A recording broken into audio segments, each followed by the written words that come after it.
I consider the findings of modern depth psychology, which not started with Sigmund Freud, but Sigmund Freud was the first to get recognition on a scientific psychological level for his work on the subconscious, and which culminated in the extremely important work of Carl Gustav Jung, is especially in connection with the discoveries of quantum physics, are so extremely important, and it's the whole basis of what we are doing this time.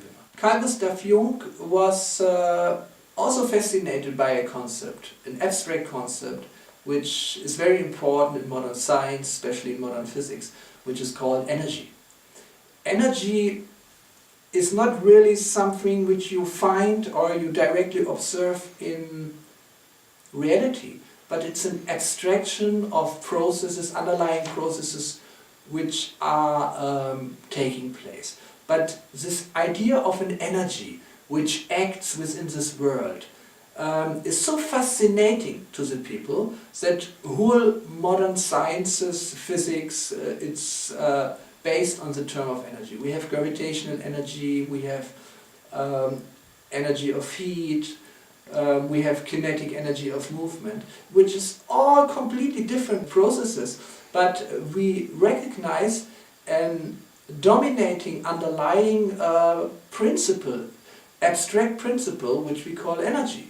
The reason Jung found is that we have something in ourselves, within ourselves, which is active within ourselves and causing all the different aspects and processes within our psyche, with our deep subconscious being, but also within our consciousness, which, if we are not aware or if we are not conscious about, we are projecting into the outer physical observation which we are doing. So the fascination about energy is actually a fascination with what Jung calls the psychic energy, which Freud calls the libido, which in ancient cultures like India is called prana or kundalini or shakti. There are at least 100 different Sanskrit terms to name this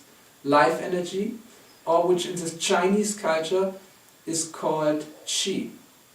So this seems to be a key to understand the inner reality, to understand that there is a great symbol, the great symbol of inner energy, of psychic energy, which, because it's within us, we get fascinated with in our external reality also. So this was also a very important issue in the discussion between Wolfgang Pauli and C.D. Jung, and it was very important in the discussion between Wolfgang Pauli and Niels Bohr, because Niels Bohr was of the conviction that physical energy will always be preserved.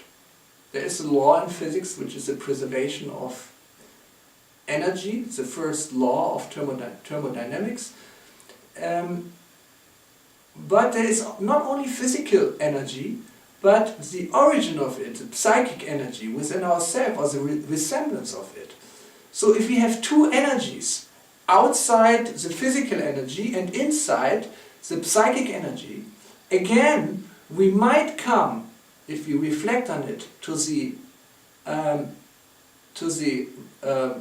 conclusion that it's not really two types of energies, but on a deeper level it might be one.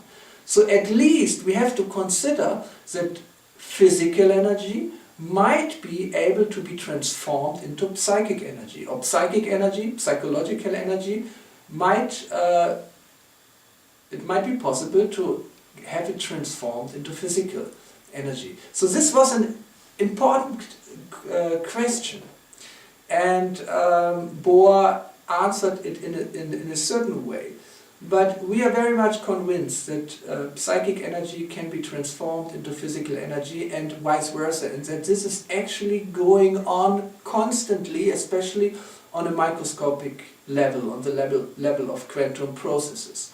So therefore, these quantum processes, which are processes of very low energy, which are not determined 100% by the laws of the causal laws of nature, but which have an inner freedom. So these processes which have an inner freedom are capable to transform physical energy into psychic energy, or psychic energy into physical energy. And this is an extremely important, this is actually a clue to understanding of how time weather works, or how information field devices or technology can work.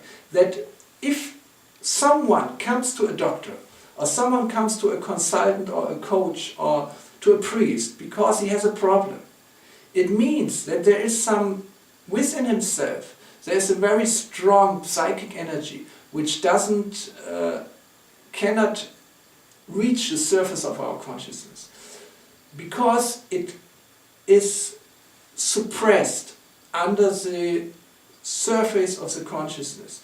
It needs some other way to express itself to our ego. And another way to do this might be by a bodily symptom. There are many psychosomatic therapists who are convinced that each bodily symptom has a deeper psychological reason. So another way to look at it is to understand that there is a psychological topic inside, an issue, which has a certain energy. And this energy cannot directly work to our consciousness, so it has to choose a different way to manifest, for example, in the form of a physical symptom within our body, or through events which might happen in our life, can be accidents or problems we are facing in business or in relationships. So what to do about it? I think a clue is that we have to give this suppressed psychological energies within ourselves a chance to communicate to our consciousness without necessarily having to create a symptom or an accident or another type of problem which we don't like, but we need to understand it. So this kind of open quantum processes which we are using in time weather, we are using electronic quantum processes which are based on quantum activities of electrons, but we are also using photonic quantum processes which are based on quantum events of photons, of single photons. So that this open quantum mechanical processes are open towards the transformation of psychic energy into physical energy. So I would say that the quantum process can transform psychic energy into a physical energy, and because it can do in this way, we have a chance to see the effect of a psychic energy, a psychic issue, in a material system. And this is what we're doing in time weather. We are analyzing this kind of changes within quantum probabilities, which within the entropy of quantum noise of electrons and photons, and we can detect bits of information from the other world, bits of information from the subconscious psyche, and compare them to a matrix of language which a consciousness can understand. So this matrix of language which our consciousness can understand in terms of words, in terms of symbols, in terms of other ways to express it, we have collected in a huge library, in what we call a database, a huge library of causes of diseases, of causes of psychological problems, but even more important, of solutions. Solutions are more important than the problems. Therefore, we have around 95% solutions within the database and maybe around 5% problems. it's a good mixture to look at both, but to look more on the positive side. So that's the idea behind. We give I don't know, it's called a ventile to the suppressed psychic issue, which has a certain energy, and this energy can be transformed through a quantum process in a physical event which we can detect with our hardware and analyze with our software and project it on a matrix of a language which our consciousness can understand. And this might be very helpful to get a clue how to solve the problem.